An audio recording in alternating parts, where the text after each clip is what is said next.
I was born in Austin, Texas in 1981.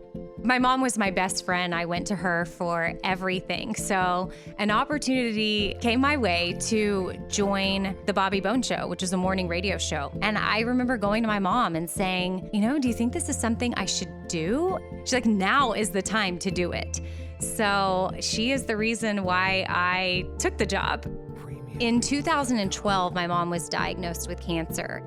The cancer came back a couple of different times, but once it had returned on the outside of her skin and the doctors were saying there is no cure, that's when you're desperate for anything. At one of her appointments at MD Anderson, we went to the chapel to pray, as a lot of people do. My prayer probably would have been like, okay, Lord, heal me, if it was me. But she prayed out loud, and her prayer was the most selfless prayer I've ever heard. And she just said, Lord, use this cancer for good, because clearly I'm going through this for a reason, and I don't want it to be for nothing.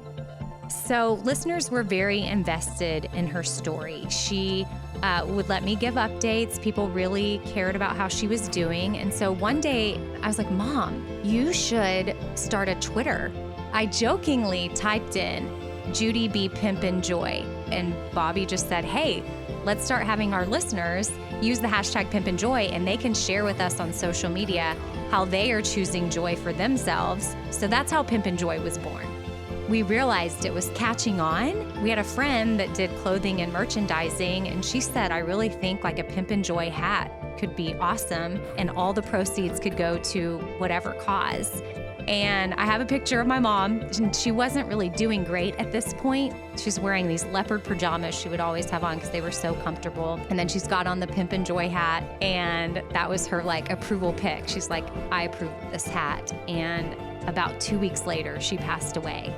We never got to launch the hat while she was alive, but I think she would probably freak out to know that to this day, Pimpin Joy has been able to donate over $2 million to various causes. I think it's brought our listeners together, given my mom an answer to her prayer, and it's my mom's legacy. And now that we get to see her prayer answered all the time is pretty cool, because I know not a lot of people get to experience something like this.